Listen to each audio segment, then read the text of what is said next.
जय राधा माधव कुंज बिहारी जय राधा माधव जय गोपी जन वल्लभ गिरिवरधारी जय गोपी जन वल्लभ गिरिवरधारी यशोदानंदन व्रज जनरंजन यशोदानंदन ब्रज जन रंजन यमुना तीरा वनचारी जय यमुना तीरा राधा माधव वनचारी कुंज बिहारी जय Radha Hare Krishna Kadambini Mataji. Madhav. If you are singing, I can't hear actually. Yeah, actually you can't hear. It looks like. Hare Krishna Krishna Krishna Hare Hare Hare Hare Rama Rama Rama Hare Hare Hare Hare Krishna, Krishna Hare Krishna I think you can't hear us. Krishna Krishna Hare Hare Hare Rama Rama Rama Hare Hare Hare Krishna, Hare Krishna, Krishna Krishna, Hare Hare, Hare Rama, Rama Rama, Hare Hare. Hare Krishna Krishna Krishna Hare Hare Hare Rama Rama Rama Hare Hare Hare Krishna, Hare Krishna, Krishna Krishna, Hare Hare, Hare Rama, Hare Rama, Rama Rama, Hare Hare. Jaya Gauranitai Jaya Gauranitai Jaya Gauranitai Jaya Gauranitai Jaya Gauranita, Jaya Gauranita, Jaya Gauranita, Jaya Gauranita. Jaya Prabhupada Jaya Prabhupada Jaya Prabhupada Srila Prabhupada Jaya Prabhupada, Jaya Prabhupada, Jaya Prabhupada, Srila Prabhupada. Nitai Gaura Hari Bol Hari Bol Hari Bol Nitai Gaura Hari Bol Nitya Gaura Hari Bol, Hari Bol, Hari Bol, Nitya Gaura Hari Bol. जय जय ओम विष्णुपाद परमहंस परिव्राजकाचार्य अष्टोत्तर श्री श्रीमद अभय चरणारविंद भक्ति वेदांत स्वामी महाराज श्रील प्रभुपाद की Jai. अनंत कोटि वैष्णव वृंद की Jai. Gaur Premanande Hari Hari Hari Hari Bol. all glories to Shri Guru and Gauranga, all glories to Shri Prabhupada. Krishna. Hare Krishna, dear devotees, my humble obeisances, all glories to Srila Prabhupada, and welcome to our daily morning reading of Śrīmad-Bhāgavatam. I'm seeking permission and blessings from Srila Prabhupada, my Guru Maharaj, and our whole Guru Parampara and I will try to relay whatever I've heard and understood from Srila Prabhupada's teachings. And please forgive me if I commit any mistakes, offenses. Please feel free to point out if I make any mistakes, and please forgive me for any offenses. Please bless me also. Vancha kalpatarubhyascha kripa कृपा सिन्धुभ्य एव च पतितानां पावनेभ्यो वैष्णवेभ्यो नमो नमः। So we are reading from Canto 5, The Creative Impetus, and Chapter 5 titled Lord Rishabhadev's Teachings to His Sons. And this fifth canto is it's a very heavy canto. It's one of my favorite cantos, you know. It is said, I was once listening to a class given by His Holiness Bhakti Bhushan Maharaj, and he said that if you survive fifth canto, if you read the fifth canto, and you don't give Krishna consciousness, if you don't give up Krishna consciousness, then it means that you're going to be here for a long time. Why? Because fifth canto is a very heavy canto. It shows us very brutally, it shows us the disease. It uncovers our disease, and it delivers the medicine. So it's, you know, it's so many times we see in fifth canto that, you know, it points out our material desires, and it lays everything on the table and tells us that this is the cause of your suffering. In other cantos, you know, the same truth can be presented differently, but in this fifth canto, you know, it's presented mostly by Lord Rishabhadev in a very heavy, in a very direct way, and that is what we need in this age of Kali, isn't it? You know, we are often, you know, we are often in our head, in our own little world. You know, we are walking around, and we are thinking that you know, life is so. Life is not so bad. You know, I have a nice house, I have a nice car, I have a beautiful children, I have a nice wife or a husband, and everything is fine. So, you know, we are often walking around in our own little world, and we think we are happy. So, every now and then, you know, we need that slap of reality, and that is what this fifth canto does. So when we read Śrīmad-Bhāgavatam and we come across these pastimes and these teachings, you know, they are like a wake-up call. They are like an alarm to wake up us from that illusion that we think that everything is fine.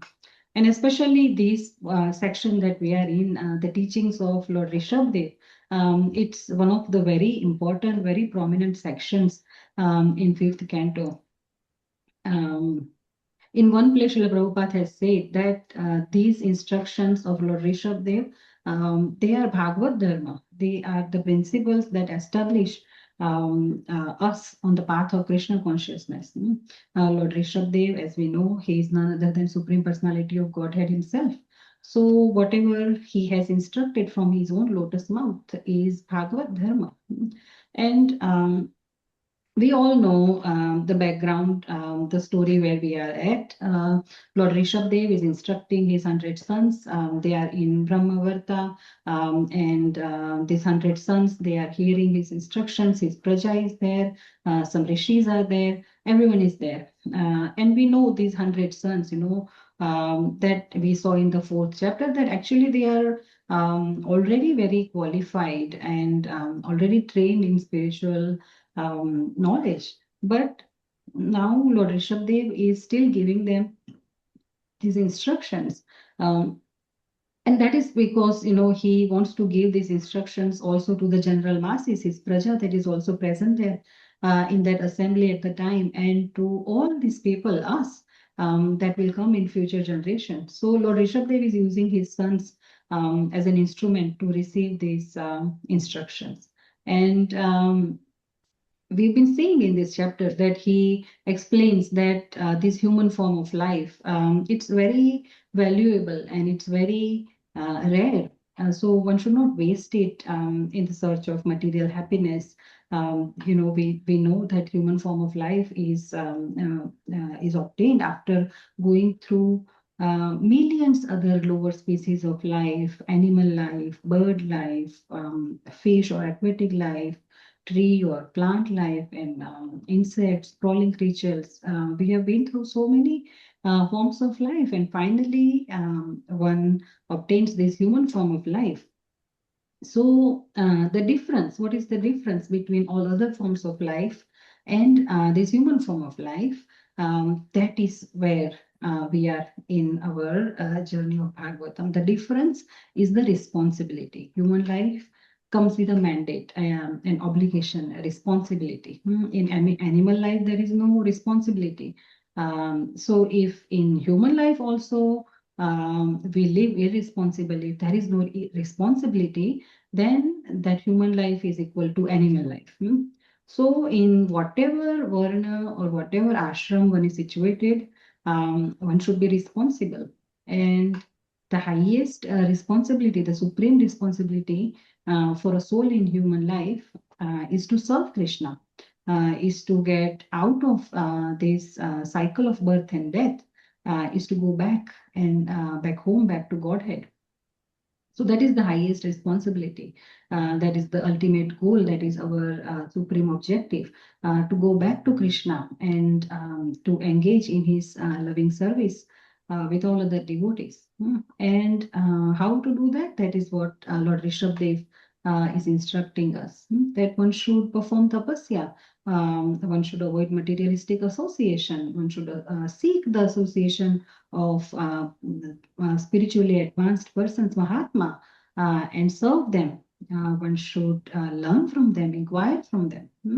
And then Lord Rishabdev says, in a couple of verses ago, we saw that Lord Rishabdev tells his sons that, my dear sons, you should accept a very highly elevated Paramhamsa, spiritually advanced spiritual master.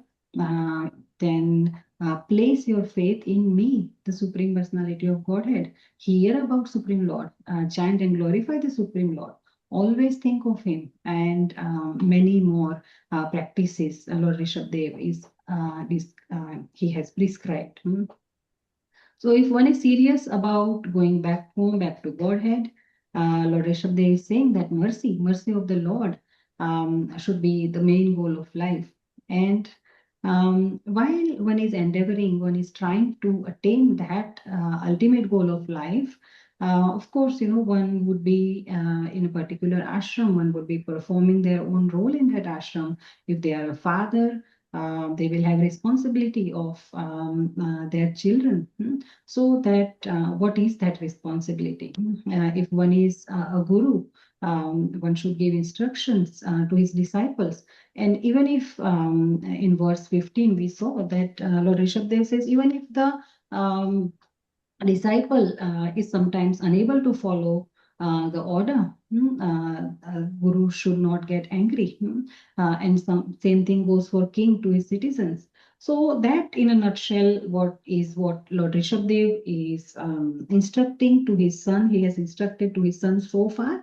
And the same theme continues in our today's verses also. Today we are going to read verses 17 and 18. Verse 17 doesn't have any purport. So what we will do is, I will recite the verse 17, read the translation, and then we will go to verse 18. We will recite together. I'll share the verse on the screen. Okay, just a second. I need to make myself...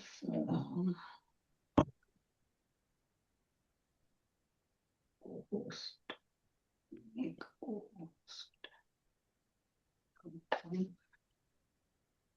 Share.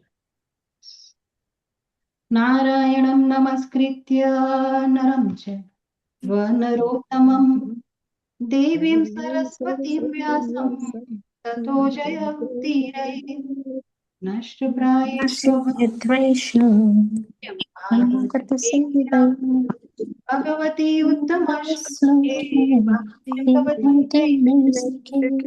Om Namo Bhagavate Vasudevaya Om Namo Bhagavate Vasudevaya Om Namo Bhagavate Vasudevaya I'll quickly recite verse 17. Kastam swayam tadabhigno vipashchet avidyayamantare vartamanam drishtva punastam sagrunaha kubuddhim prayojayedut pathagam yathandham. Translation by His Divine Grace A.C. Bhaktivedanta Swami Srila Prabhupada ki Jai. Jai. If one is ignorant and addicted to the path of samsara, how can one who is actually learned, merciful, and advanced in spiritual knowledge engage him in fruitive activity and thus further entangle him in material existence? If a blind man is walking down the wrong path, how can a gentleman allow him to continue on his way to danger? How can he approve this method? No wise or kind man can allow this. Go to verse 18. This is a very popular verse. Please repeat after me. Gururna sasyat svajano na sasyat Gururna sasyat savajano na sasyat Pita na sasyat janani na sasyat Pita na sasyat janani na sasyat Daivam na datsyan na patischa sasyan Daivam na tatsyan na patischa sasyam Namo chayedyaha samupeta mrutyum Namo chayetyaha samupeta mrityam Purna sasyat svajano na sasyat Purna Purna sasyat sasyat svajano na sasyat across the road. Pita na sasyat janani na sasyat Pita na sasyat janani nani na sasyat Daivam na datsyan patischa sasyan Daivam na tatsyan patischa sasyam Namo chayedyaha samupeta mrutyum Namo chayedyaha samupeta samupeta mrityam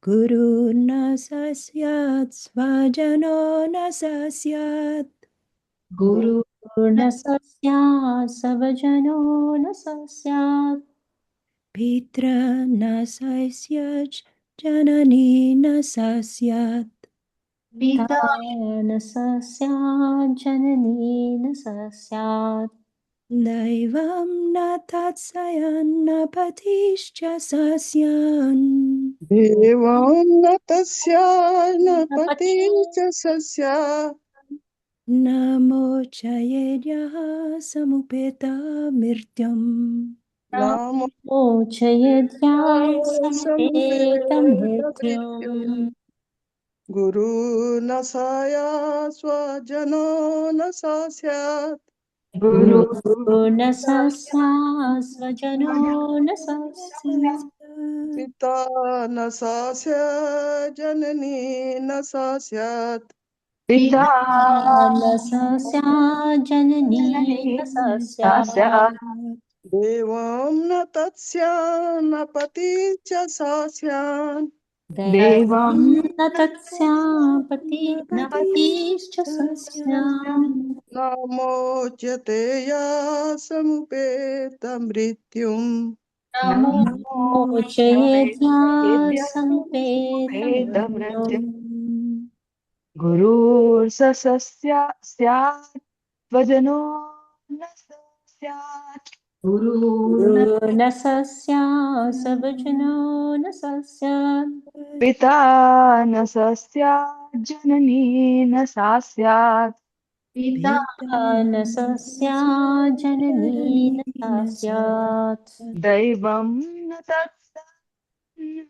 pita तत्स्यान् दैवं न तत्स्यान्न पिता पितरश्चान् मोच्येद्य समुपेत मृत्युम् मोचयेद्य समुपेत मृत्युम् गुरु न स स्यात् स्वजनो न स स्यात् गुरु न स स्यात् स्वजन न स स्यात् पिता न स स्यात् जननी न सा स्यात् पिता न स स्यात् जननी न स स्यात् दैवं न तत्स्यान्न पतिश्च सा स्यात् दैवं न तत्स्यात् न पति च स स्यात् नमोचयेद्या समुपेत मृत्युम् न मोचयेद्य समुपेत मृत्युम्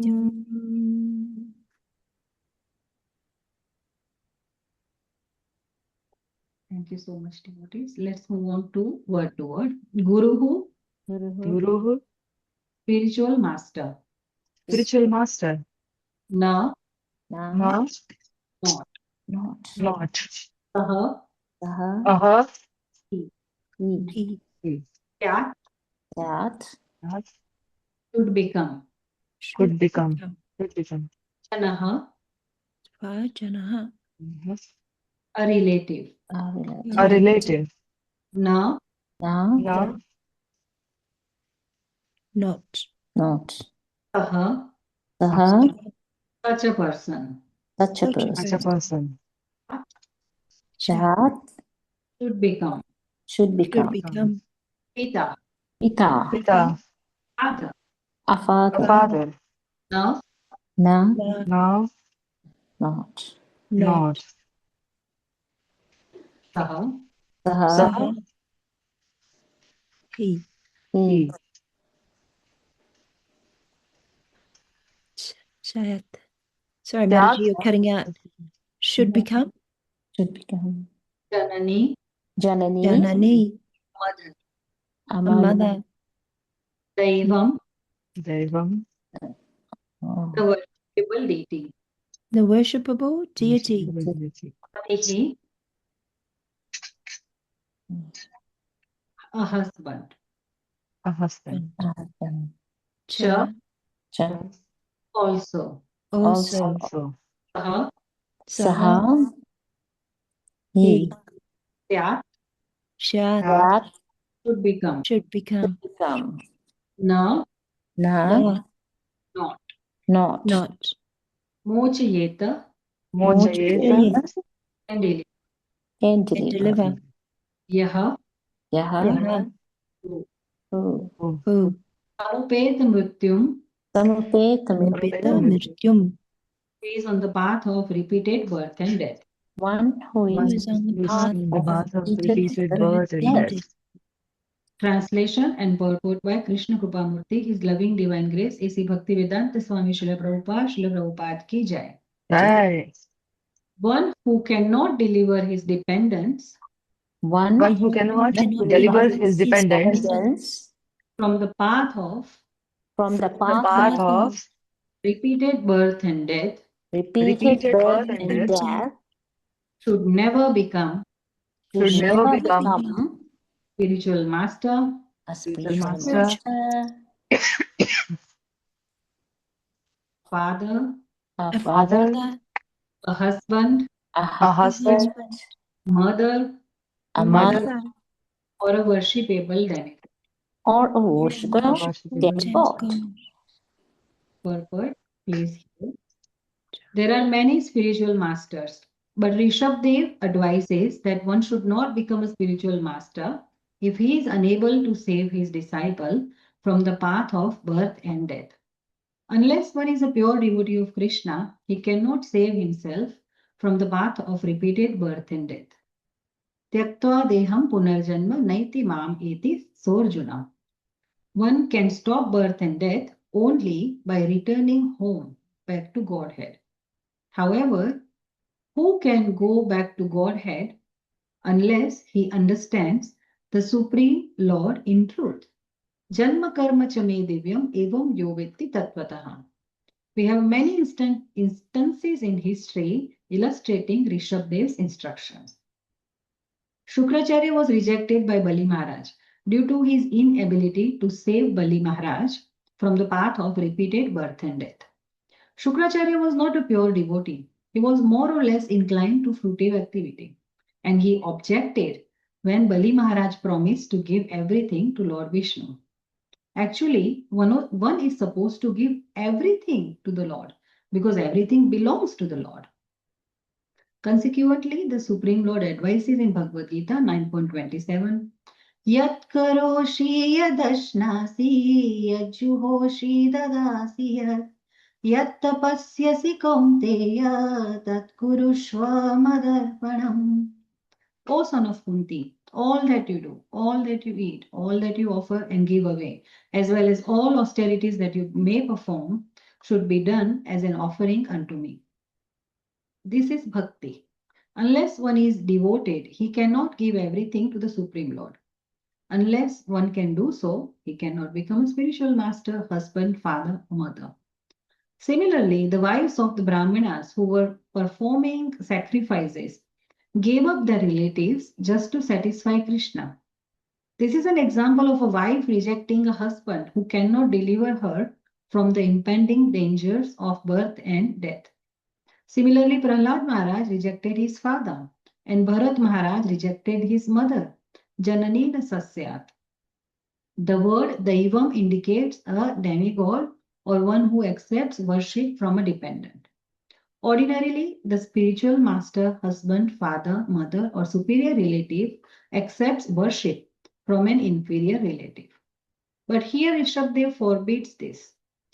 First, the father, the spiritual master or husband, must be able to release the dependent from repeated birth and death. If he cannot do this, he plunges himself into the ocean of reproachment for his unlawful activities. Everyone should be very responsible and take charge of his dependents, just as a spiritual master takes charge of his disciple or a father takes charge of his son. All these responsibilities cannot be discharged honestly unless one can save the dependent from repeated birth and death.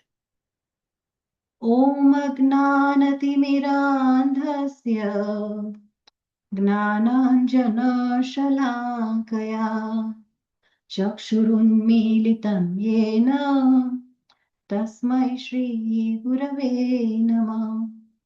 Shri Chaitanya Manobhishtam Sthapitam Yena Bhutale Swayam Rupa Kadamahyam Dadati Swapadantikam Vandeham Shri Guru Shri Yuta Padakamalam Shri Gurun Vaishnavamscha Shri Rupam Sagrajatam Sahagana Raghunathanvitam Tam Sajivam Sadvaitam Savadhutam Parijana Sahitam Krishna Chaitanya Devam Shri Radha Krishna Padan Sagana Lalita Shri Vishakhanvitamscha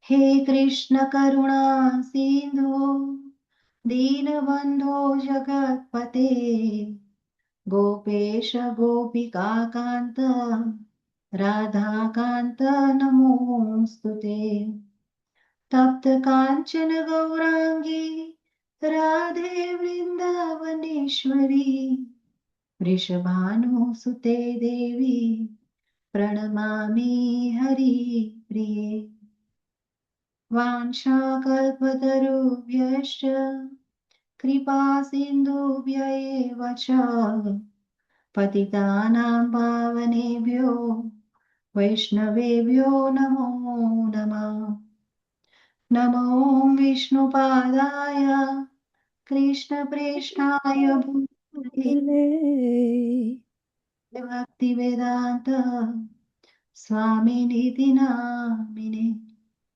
Namaste Saraswate Deve Gauravani Pracharine Desha Shunyavadi Paschatya Deshatarine Jaya Shri Krishna Chaitanya Prabhu Nityananda Shri Advaita Gadadhara Shivasadi Gaura Bhakta Vrinda Hare Krishna Krishna Krishna Krishna Hare Hare Hare Rama Rama Rama Hare. Hare Hare. So, as we said, this verse 18 is one of the most quoted verses of Śrīmad-Bhāgavatam, even by Srila Prabhupada. Yes, we know that this world is Dukhalayam Ashashvatam, temporary place full of misery. Krishna says in Bhagavad Gita, he certifies this place as a Dukhalayam Ashashvatam. But while we are in it, we are by providence, we are placed, we are situated in a family. We all have a father and a mother, and most of us have siblings and partners, and some have children. So, there is this very beautiful verse from Valmiki Ramayana in Ayodhya Kand. I don't remember the verse, the Sanskrit, but the meaning is that that just like in an ocean, in a great ocean, Maharnava, two pieces of wood, they are floating on their own, and then they come together, and for some time they stay together, and then again the waves come and they separate again. So similarly, the wives, the sons, relatives, they in this ocean of material existence, sometimes they come together, they spend some time together, and then later they separate and they go on their own ways. Śrīmad-Bhāgavatam also in third canto verse 331, Śrīmad-Bhāgavatam also says that karmana daiva netrena jantur deho papattaye striya pravishta udaram pumso reta kanashrayah. That how does a particular soul gets a body? Karmana, according to the results of their past karma. And another aspect is Daiva Netrena, under the supervision of the Supreme Lord. The Jantus, the living entities, the soul, is made to enter into the Striya Pravishta Udaram, into the womb of a woman through a particle of male semen. So our birth in a particular family is not accidental. Śrīmad-Bhāgavatam in this verse 331, it is saying that it is done under Lord's supervision according to our past karma, and that is what decides the circumstances, the family of our birth. So we have a mother, we have a father, we have relatives of this body, and this current verse 18, is saying that all of these relationships, they come with responsibilities. And this verse has many interesting facets, and one of them is that it is putting a father, a mother, a husband, a guru, a relative. It is putting all of them on the same platform, and it is saying that they all have one responsibility. So there is some broad category of responsibility they all have. So nobody was, Lord Rishabhdev is saying in this verse that nobody should accept any of these responsible positions unless they are capable of giving genuine shelter to their dependents. So that is what Lord Rishabhdev is saying. Now, in in Vedic culture, we very commonly say, we hear from our childhood, Matru Devo Bhava, Pitru Devo Bhava, Acharya Devo Bhava, that respect, regard your mother, your father, your guru as worshipable. So that's the duty of the dependent. But this is called ordinary morality or etiquette. But this is not where Lord Rishabdev is stopping. Apart from this ordinary social duty or Vedic duty of regarding Matru, Pitru or Acharya as a Dev and giving them that much respect. Apart from that, Lord Rishabdev is saying that there are higher requirements around bhakti. So what this verse 5.5.18 of Śrīmad-Bhāgavatam is saying is that this is Bhagavad Dharma. This is uttered from the lotus mouth of Bhagwan, Lord Rishabdev himself. So Krishna as Lord Rishabdev is saying this, that if unless one is capable of delivering the dependents from the cycle of birth and death, one should not take up these roles. So that is what Lord Rishabdev is saying, and that just holding the title that I am the husband of this person, I am the father of this person, just holding the title is not enough.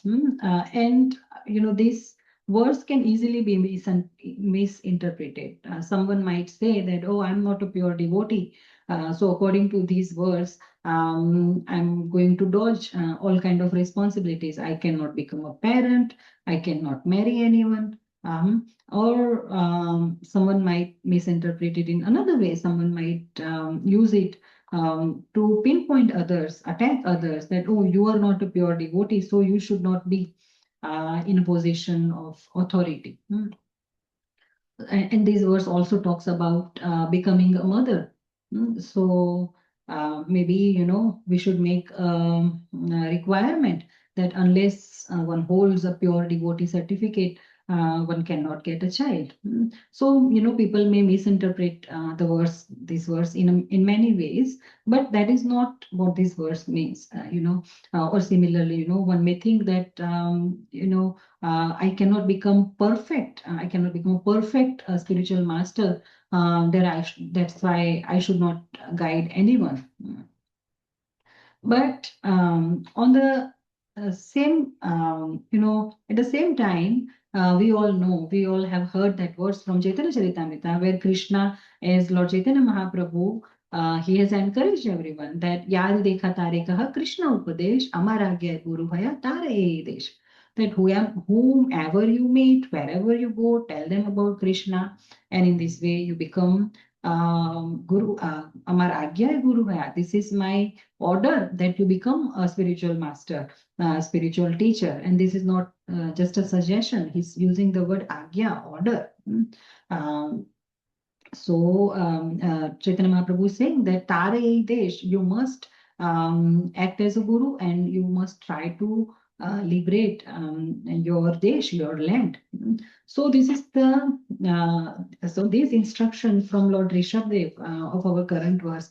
It has two sides of this teaching. One side, on one hand, he is warning that if a person accepts a responsible position and then they fail badly, then they may become greatly criticized. And that is what Prabhupada means, where he says the ocean of reproachment.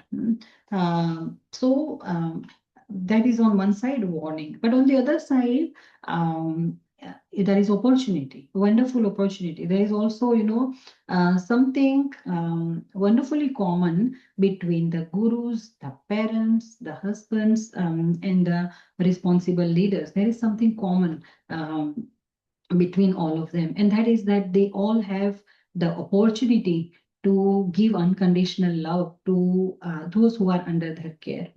Many devotees, many disciples of Srila Prabhupada, many early devotees in our movement, when they share their memories, how they came in Krishna consciousness, they share that their family, their mothers or their fathers, they didn't like it. They all thought that this is some kind of cult and my child should not join it. Patri Prabhu, when he visited us earlier this year, he was sharing that his own mother, she had kicked him out of the house. She said that, you are bringing shame and disgrace to the family by, wearing a bed sheet and going to the street, singing loudly like a crazy person. So before he joined the movement, he was in army. He was living an ordinary life. A so-called normal life. And then he came in contact with devotees. Someone gave him a Bhagavad Gita and said that you are a soldier, and this book is also about a war and a soldier and his confusion, and you must read it.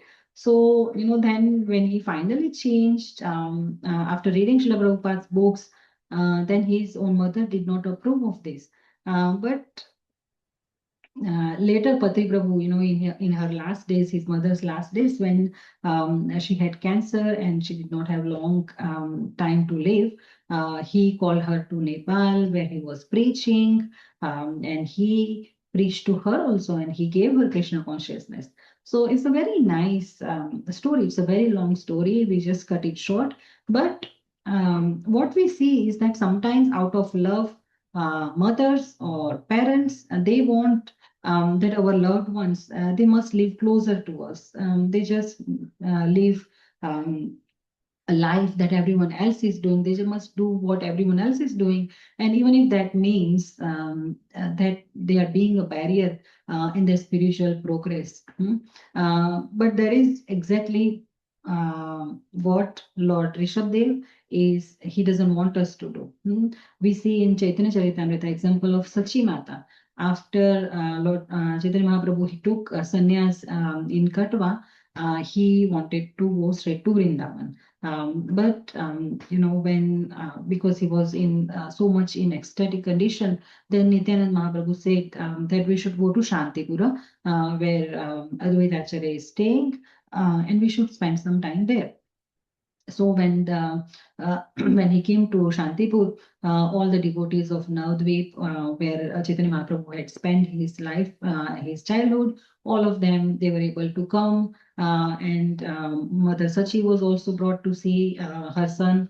So for Sachi Mata to see her son as a sannyasi, it was very painful. Nimai was her beloved son, but now he had accepted this renounce order. So at Advaita Acharya's house, Mother Sachi, she used to cook for him. She watched him dance in kirtan, and if once he even became unconscious in ecstasy during the kirtan, and then she was so scared, and she prayed to Lord Vishnu that nothing happens to him and he doesn't get hurt. So then there was a practical question that where should Mahaprabhu live now? And Mahaprabhu told the devotees that, even though I love my mother, I love all the devotees from Navadvip, it is not proper, it is not ideal for a sannyasi to stay in his birthplace surrounded by his relatives. And so he specifically said that we should make some arrangement that I can remain in contact with the devotees from Navadvip without anyone criticizing me for being improper as a sannyasi. So then the devotees were like, what to do? And they approached Sachi Mata. And Sachi Mata's response, it is said in a verse in Chaitanya Charitamrita, it is said, Teho yadi iharahe tabe mora sukha Taraninda hayadi say mora dukha. That if Sachimata said that if he stays here, if Nimai stays here, that will be the greatest happiness for me. But at the same time, Tarayadi Ninda hai. If someone criticizes him, blames him, then that is my dukh. That will be the reason for my great unhappiness. So that shows the depth of her love that, naturally as a mother, she wanted him to be close to her. but she valued his spiritual reputation and his proper conduct as a sannyasi. She valued it more than her own emotional comfort. So she came up with a beautiful compromise that instead of Vrindavan, Mahaprabhu could stay in Jagannath Puri. And then Puri and Navadvip are very well connected. Devotees can regularly travel between them. And then devotees who go to Jagannath Puri can come and give me news about him. And at the same time, he is maintaining his conduct as a sannyasi away from the family life. So that is also love, the love that we see of a mother in Patri Prabhu's case, that is also mother's love, and the love that we see in Sachi Mata's case towards Lord Chaitanya Mahaprabhu, that is also love. But this Sachi Mata's love is the real love where we want the ultimate welfare for our loved ones. There is a book His Holiness Mukund Goswami Maharaj has written called Miracle on the Second Avenue. So in that book, he shares his memories about early days in this movement. So before Srila Prabhupada gave him initiation, his name was Michael Grant. And in August 1966, just shortly before Michael Grant had taken initiation, and he had become Mukundas. Just before that, something had happened that Michael and his partner Jen, they had gone for a short stay in New York, and they were staying with a very new friend they had made named Henry, and Henry had brought his young girlfriend Julie. So Michael, he did not even know that this girlfriend Julie was only 15 and that she was selling marijuana. So what happened early next morning, that when Michael woke up, he realized that there is no water. The water in his cabin wasn't working. So he went next door to Henry's cabin to just get a glass of water. But Henry wasn't there. Julie was sleeping in the room in the next room. So he just decided to go and get water from the kitchen and leave. But just when Michael was in kitchen, suddenly police arrived. They had their guns drawn and they arrested him. So then Mukund Goswami Maharaj, he describes in his book that he was feeling very frightened. He was feeling very helpless, angry, and the police put him in lockup. So initially he fasted. He said, "I'm not going to eat anything. I'm going to protest." And police wasn't listening to him that he hadn't done anything wrong. So he wanted to tell someone, he wanted to talk to someone, but no one called. And he felt so abandoned by everyone. And before all this happened, he had been to this 26th Second Avenue temple. He had been there just few times, just for few months. But when he was in jail, he remembered something that he had heard. They used to call Prabhupada Swamiji then. So he had heard Swamiji talk about chanting the holy name when we are in suffering. So he thought that I am in jail, what more suffering can there be? So I'm going to start chanting. So he started chanting Hare Krishna in the jail, just like Swamiji had said, and that gave him strength to survive there. And when he came out of jail, when he got released, this news was even in the New York Times. So, it had damaged his reputation, his old friends, or he was aspiring to be a singer, so his professional contacts, they all made distance with him. Nobody wanted to talk to him. And at home, his telephone, it became just strangely quiet. Nobody called him. But then one day, he writes in the book that one day Swamiji called me that Mr. Michael, I heard there has been some trouble. So, Srila Prabhupada told him that he had read about this case in the newspaper. But Prabhupada, instead of, questioning him, how can you be involved in something like that, or condemning him, instead of distancing himself from someone who is involved in a scandal, he simply, Prabhupada simply told him that, why don't you come over for lunch prasadam? And that affection, it affected Mukunda Goswami Maharaj so much, so deeply.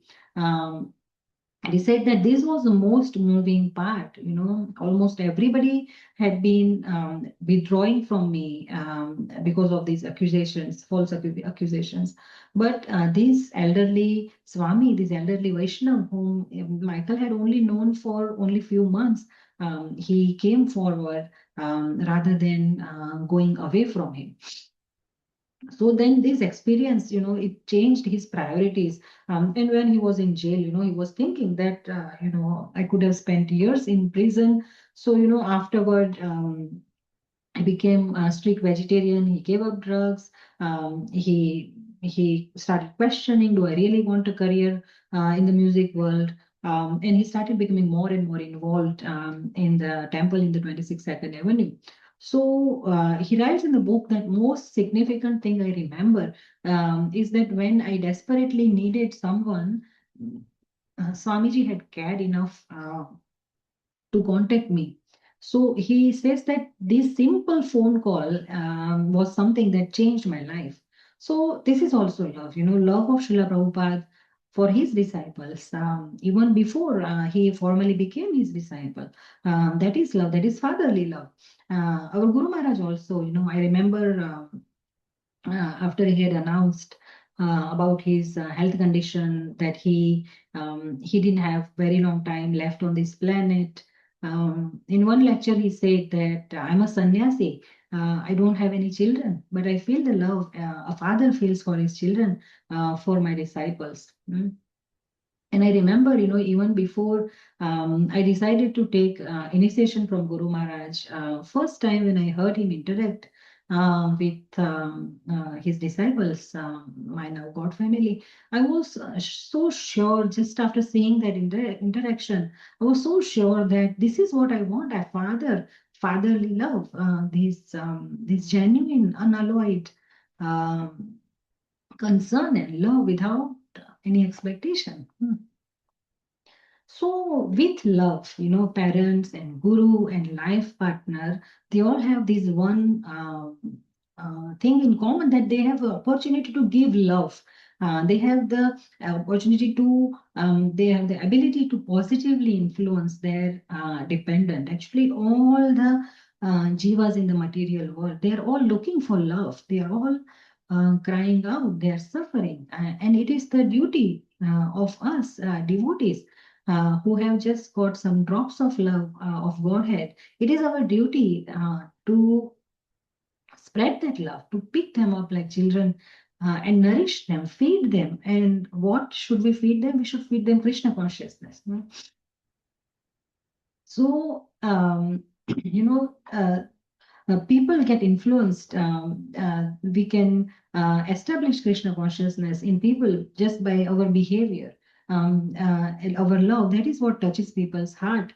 If all the devotees in Krishna consciousness movement, we all become loving, welcoming, then, naturally other people will be attracted. They will come to temples, they will read the books, they will want to become like us, like the devotees. So much depends on our behavior.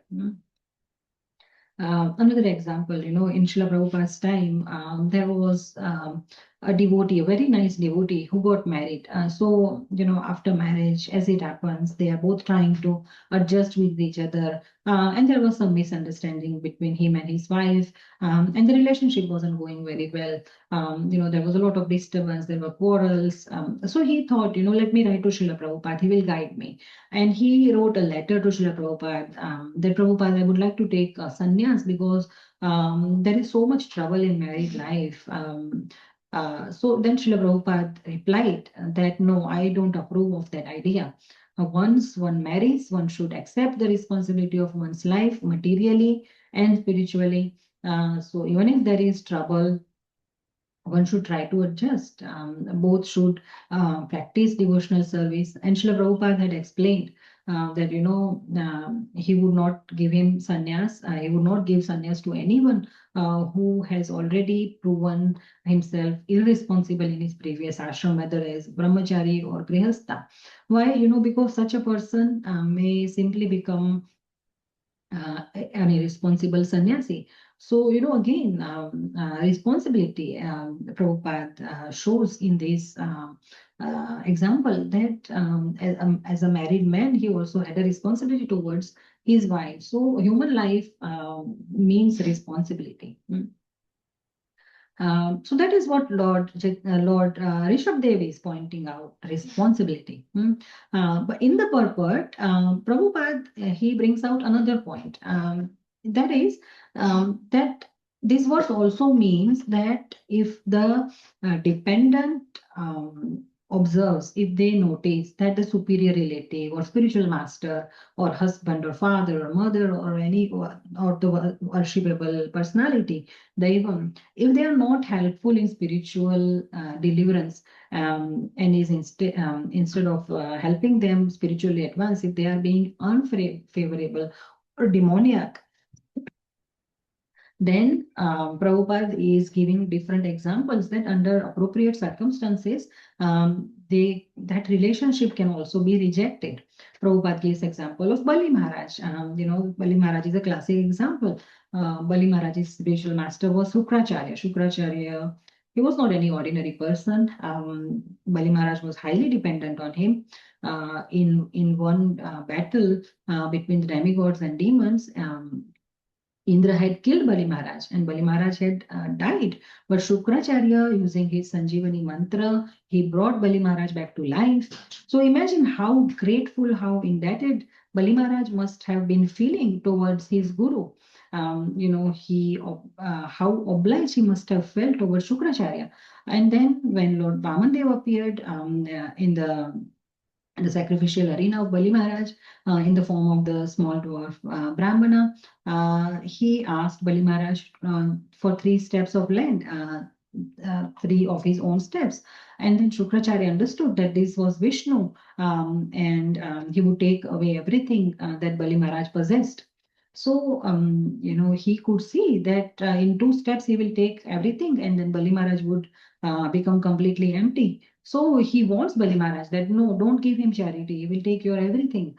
Then Bali Maharaj, he thought himself that, this is the same guru who instructed me to give generous charity to Brahmanas.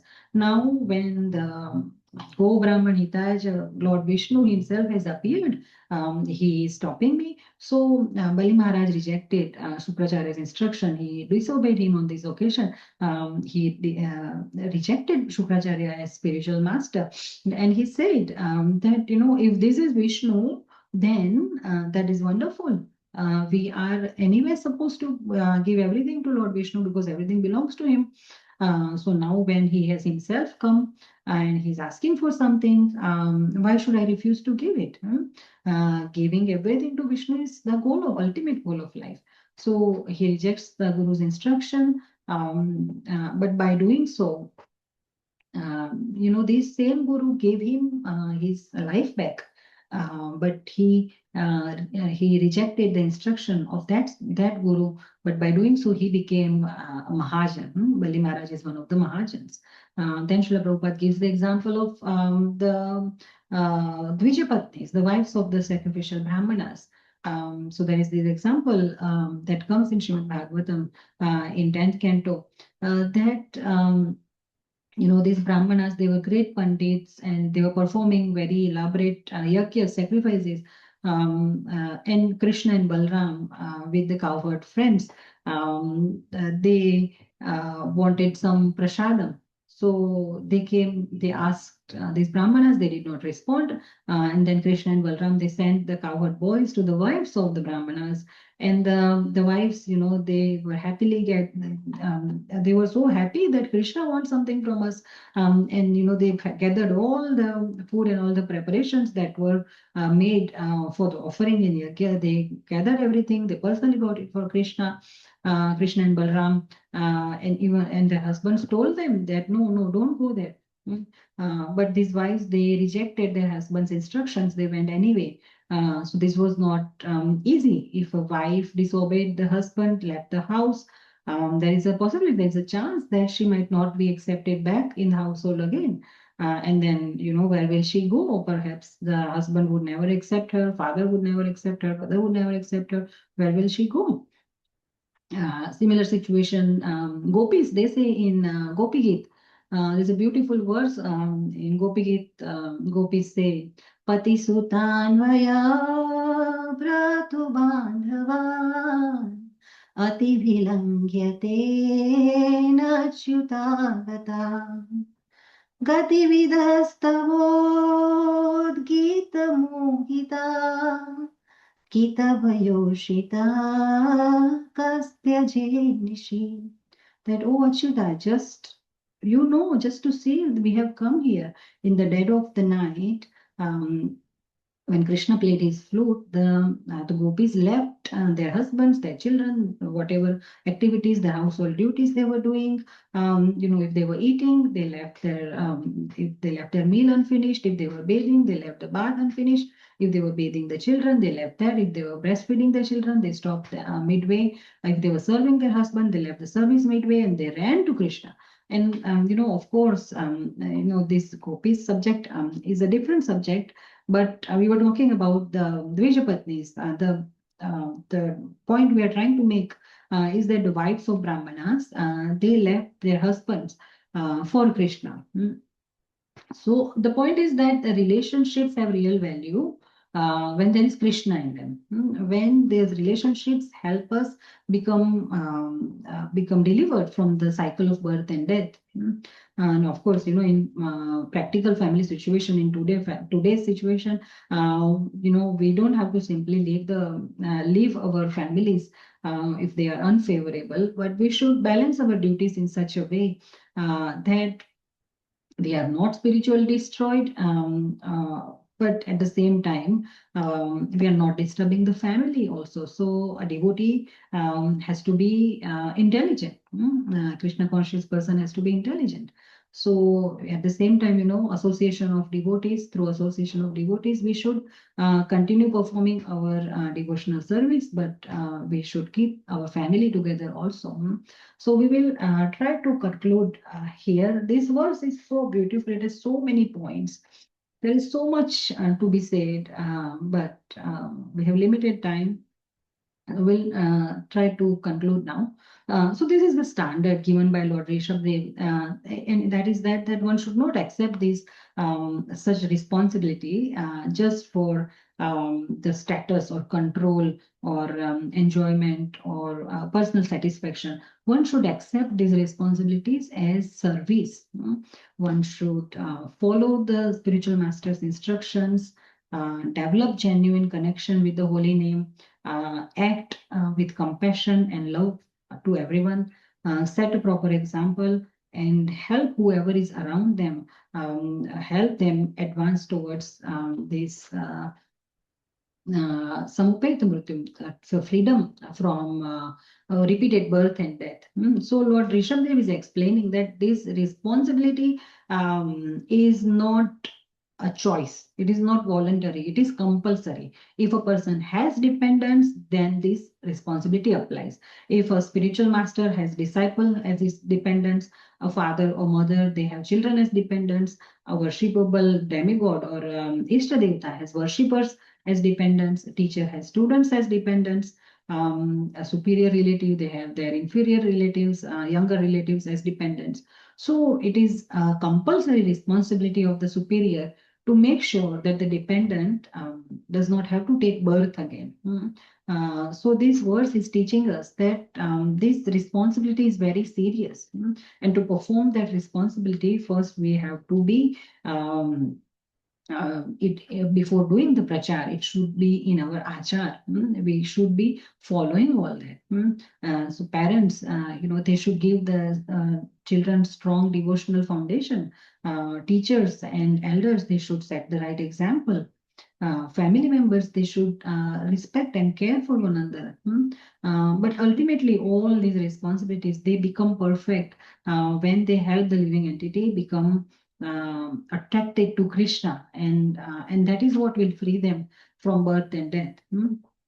So yes, as father or mother, we have material responsibilities to provide them the best food, best home, best health care, education, best clothes, toys, emotional care, how to become best citizens. All this we need to teach them. We all try to give them every possible material facility, but if spiritual deliverance is neglected, then all of other things that we do for our children, that is all, it all remains on material platform only. So at the same time, we need to also remember that devotion cannot be forced also. I was listening to a class by His Holiness Bir Krishna Goswami Maharaj, and he was giving an example of one of his disciples. So he grew up in a devotee family, and his mother used to wake him up at 3 o'clock with herself, to chant. So he became so traumatized that even if Maharaj mentioned 3 o'clock, he would start shaking. So he was, traumatized by the forcing. So we cannot force our children, but we can inspire, we can teach, we can live what we are teaching, we can encourage it, we can make it more attractive, and we can give our children, we can give other people the best opportunity to choose Krishna consciousness. And that is the responsibility that is inherent, that is placed upon anyone by the Supreme Lord when he gives us his because all souls are Krishna's children. So when Krishna gives us his children to take care, that is the responsibility he gives us. So we have to attract people with love. We as parents, we cannot guarantee what our children will choose when time comes, but we have to set a good example, encourage them with love, and show genuine concern for our children or for anyone. And it has to come from our heart. We cannot push it. We cannot. We cannot. We have to pull people towards Krishna. We don't have to push them towards Krishna. So, there is a difference. Pushing means, we are forcing that you better become Krishna conscious, or I'm going to punish you, or do something, forcing. But that is not a proper mood. But we have to become like touchstone, Chintamani, that whoever comes in contact with a devotee, whoever even sees us, they ask, and then in answer we can talk about Krishna. And whenever we talk about Krishna, their heart should be touched, their heart should begin to melt. And that is what we should desire to become. That is what our spiritual master desires for us. And at the same time, uh, we are talking, we talk the whole class from the point of view that we are the protectors. But we need to realize that many of these people that are listed as protectors in the verse, later they may become dependents. Parents, now they are protecting children, but when the parents grow old, the children will become the protectors of their parents. So everyone is both. I am both. I am protector of my children now, but I will be dependent on my children later. So everyone is both protector and dependent. And in the material world, everyone is ultimately dependent. But we need to remember that the ultimate protector is Krishna. So elderly people, they have, when we become elderly, we are going to be dependents. But, just giving elderly people money, society thinks that they just give them pension and that is enough. But, there is much more to protection. They need care, affection, they need appreciation, they need our time, they need the dignity. They need recognition of the sacrifices they have made. They've contributed to the family, to the society, to the community. So they also deserve the real care. So we are all both protectors, and in some situations in our life, we will also become the dependents. So it's a mutual, reciprocal relationship, and we need to remember that only Krishna is the absolute protector. Everyone gives some protection. Everyone depends on some protections from somewhere else. So nobody apart from Krishna is absolute protector. And even Krishna in spiritual world, he also voluntarily becomes dependent on his devotees for the love.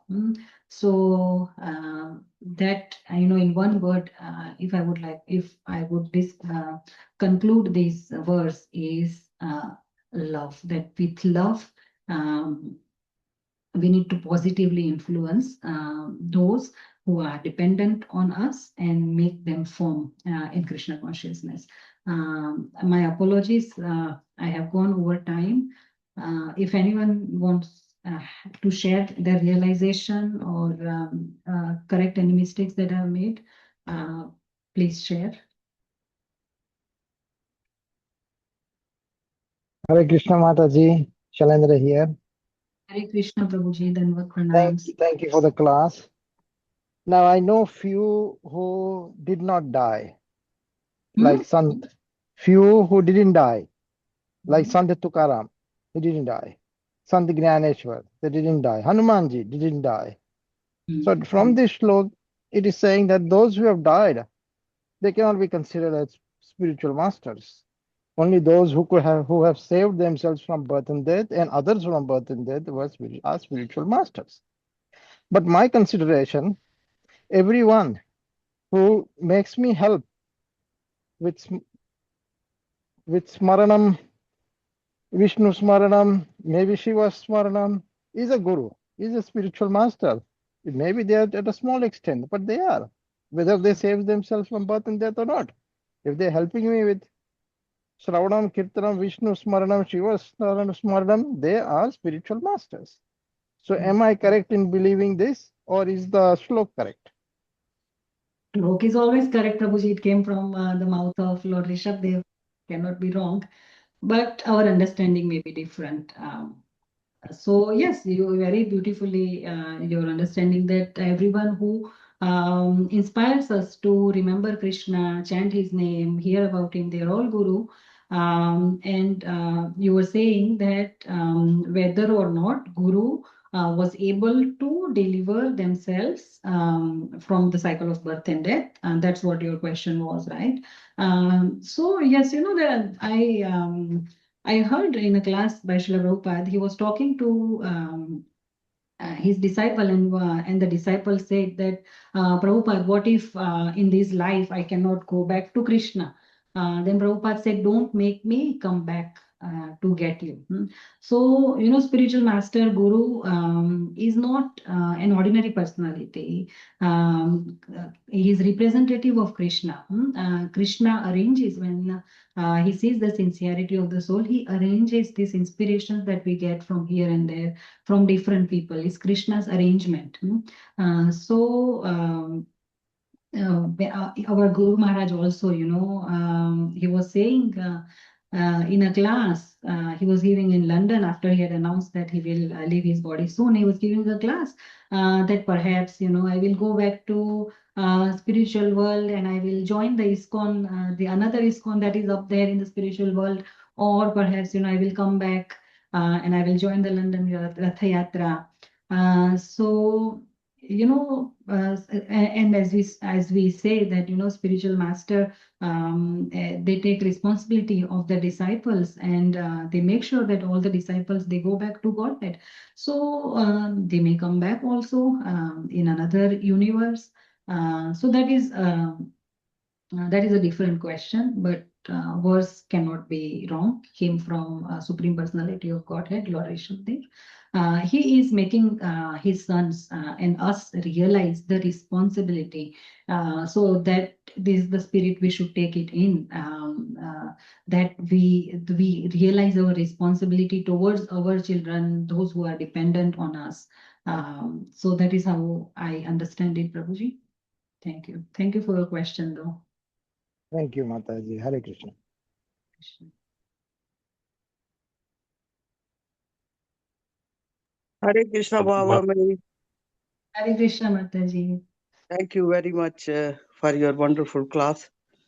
I'm really sorry that I missed so many parts of there. There were people who were working, and there were machines and all that sounds and coming, so I have to just go somewhere to hear. But it's a wonderful class. And regarding this verse, it's such a famous verse. And I think what we are actually, Rishvadev is telling his sons that a parents or a guru or your deities or everything, that we are not, it means that it's not our duty.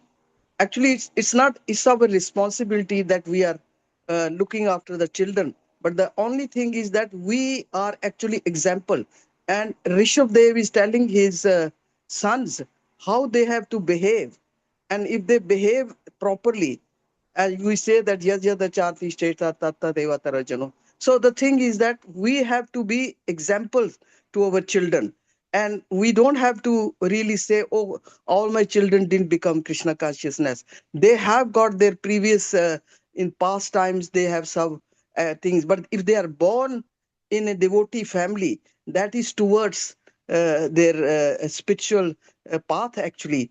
Maybe not in this life, maybe in another life they would be. And so many of us started Krishna consciousness, but maybe not in this life, but we have started the process. So for us and for a parent and guru, and of course the guru is the responsibility to take us back. But what is our responsibility? We have to follow the instructions of a guru. We don't just take a mantra and diksha and they say, oh, no, it's Guru's responsibility. He's going to take us back to Godhead. No, Guru's responsibility is only up to that point when you follow his instructions. So that's what I just wanted to say. Thank you very much again for wonderful class. Hare Krishna. Thank you so much, Mataji. Thank you for adding those points. Anyone else? Mataji, I just wanted to add to the same, like what you were actually mentioning about Guru as well. So Guru actually, once he accepts the disciples, he is not going to leave us. Yes, physically he may not be available in this body, but once we got the diksha from him, he's always around us in the form of his What is happening instructions, here? in the form of his books, and also as we keep hearing that whatever the sadhana that we're doing is the blessings of the Guru Maharaj itself. So that's how he is taking care of us, whether we are in this material world or the spiritual world. He is going to be always there until we actually go back to Krishna. So I just want to add to that point. Thank you. Thank you so much, Prabhuji. I was remembering our Guru Maharaj so much during this class, and I had to avoid saying some things so that I don't cry remembering Guru Maharaj. But all glories to Guru Maharaj. Thank you for adding those points, Prabhuji. Hare Krishna. Hare Krishna Mataji, please accept my obeisance. Thank you always for a very nice class. We always look forward to your wonderful classes and your amazing shloka recitations. Thank you so much. I just wanted to highlight that Srila Prabhupada gave an amazing class on this verse, 5518. And all that Srila Prabhupada stressed from the beginning to the end is who is a real guru and the importance of taking shelter of a real guru, how to avoid fake gurus. And he said there are so many fake gurus. If you want to be cheated, Krishna will direct you to a fake guru. So he says, don't go to a guru to solve your immediate problems of pain in the belly or pain in the shoulder or give Ashirvad. Guru, please give me Ashirvad. So don't go to a guru for that. Please understand the purpose of life and go to a guru who will educate you on the purpose of life. And this quite resonated with the Michael Grant example that you were talking about. It's a very beautiful lecture that Prabhupada gave on this verse. Thank you so much, Mataji. Hare Krishna. Thank you so much, Mataji.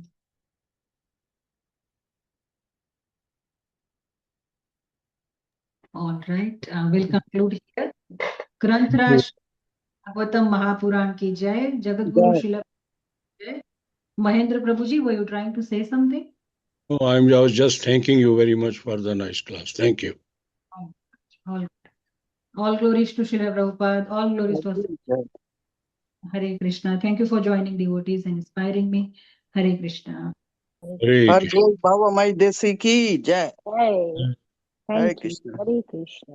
Bhaktivinoda ki jai. Srila Prabhupada ki jai.